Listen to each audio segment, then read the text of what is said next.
I want to spend a few minutes and walk through a scenario associated with this monetary economics model that we've developed. And I'll advise you ahead of time to bear with me because this whole idea of pre-development of a scenario to walk through a model with built-in JavaScript buttons is something that just sort of got fabricated recently, and I'm going to need some more time with it before it becomes as smooth as I'd like it to be. So, but we'll see how it turns out.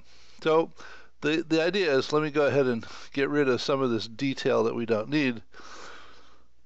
The core or the center focus of the economy in this model is that household dollars are spent, and they create demand based on firms who then produce products and deliver them and spend money, payments for the labor and material that they use to create those products, which actually ends up as dollars back to the households that they can spend for additional goods and services in the future. And so this is a closed loop, though initially there's no money in it. In other words, where does the money come from for households to actually purchase things, or for firms to actually purchase the labor and materials they need to create things from the households? The only place to jumpstart this model is with the government expending money into the model so that there's actually money in the economy for it to flow. Now, there's a couple other pieces that I need to turn on here. So that this is just a variable that defines the rate at which the government spends these dollars. So let me reset this and then go ahead and do the first run, which sets for a period from 1 to 4, the government spends 0.5, and the numbers are just relative percentages. Don't get all hung up on what the actual numbers are. The whole intent here is to understand the implications of the relationships between the elements of the model as opposed to specific values that mimic or monitor or follow some other real economy. So, but what it does here is that from a period of 1 to 4, there's government spending into the economy, and then the government spending drops back off to 0. And you can, if you go and look at this, you can read the detail of these separate segments. The notes are all there that you can click on the eye and read them and put them away. During that period, what happens is that the dollars in the firm, because that's where the government spending is done, and we know that all government spending doesn't go directly to firms to create demand. Some of it goes to government employees, which are actually households, and some of it goes for social programs, which goes to households. But adding those individual flows to the model just complicates the model. It doesn't add anything meaningful to the model. So in this particular instance, everything just feeds directly into the firm. So the firm dollars continues to increase, and lagging behind that, household dollars also increase because the firm goes ahead and that demand results in the acquisition of material and labor, which ends up in dollars being provided to households, which then results in additional demand. And the economy stabilizes based upon the government expenditure that happened at this point. So during that period from 1 to 4, there was in fact deficit spending in government dollars because there weren't any dollars to begin with. The government was spending money that it didn't have. So that in each period there was deficit spending, and then the deficit spending stopped, but the overall deficit remained, which is essentially akin to the national debt. So that we now have a stabilized economy with no more expenditures by the government and an existing national debt. So that's where we are based upon this initial expenditure by the government over a period of 1 to 4. For the next step, what we'll say, the businesses, in fact, have a preference for making money on what they do, so that they want to go ahead and make a profit. And there is also a propensity for households to want to go ahead and save money.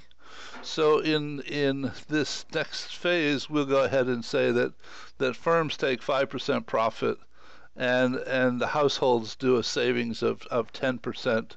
So if we go ahead and run the model with those elements, what happens is that this is the firm saving coming in is just a step, and then the household savings coming in at a different time, and I offset them just so that you could see that they were different.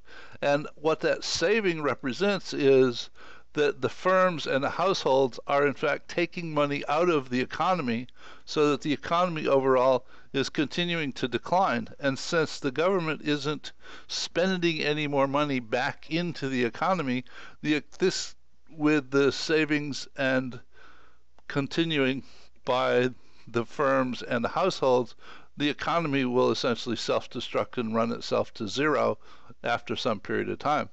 So the only way to, in fact, restabilize this is for the government to, in fact, go ahead and begin to do some additional deficit spending at a point in time, so that it will, in fact, balance what the firms and the households are taking out of the cycle. And in this example, that happens, and this economic recovery, because there is, in fact, a new level of government deficit spending that begins at this point in time. You notice that the economy has, in fact, recovered, though there is now an ongoing deficit spending from period to period to period, and the national debt is getting larger and larger. So a thought about how to offset this would be for the government to, in fact, levy taxes on the firms and the households, which is rather typical, so that collecting taxes offsets the continuing increase in the national debt. So by going ahead and establishing a rate of taxes, which is not very much, but there's a tax on the firms and a tax on the households, and you'll notice that it does, in fact, if we compare this one, I think I closed the other one. Yeah, I closed the other one. Never mind. So, but if we compared this with the other one, you'll see that the national debt at the end of 20 years is, in fact, less than it was in the previous run, though the economy has, in fact, declined over that period, because the taxes essentially do the same thing that savings does, in that taxes take money out of the flow, so that households can't create the demand, and firms no longer spend the same amount to acquire materials and labor, so that the economy then stabilizes at a level consistent with the level of deficit spending by the government. And to recover from this, again, the only meaningful recovery is for the government to go ahead and, in fact, increase its deficit spending one more time, so that it shows that we, in fact, have a increased level of deficit spending on the part of the government, the economy restabilizes, but the national debt continues to grow. So that what the model shows, the overall implication of the model is that if it wasn't for government deficit spending, there would in fact be no money in the economy. And if the government attempts to balance the budget, the economy only continues to function at the same level if households save no money and firms take no profit. And if what was the third one?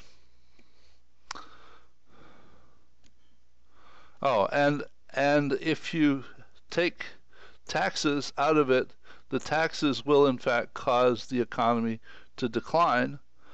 So if the government attempts to pay off the national debt, the model gives us a sense that the national debt is in fact the result of all of the deficit spending over the time that the government has been operating. And if you actually endeavor to pay off the national debt, there will be no money left in the economy, and so it simply can't function anymore. So this is a scenario. I need to develop a couple more scenarios, some having to do with the impacts of firm and household borrowing and what happens with imports and exports and investments, and we'll see what happens. So this is the first one, and hopefully as I do some more of these, they get a bit better. Take care. Bye.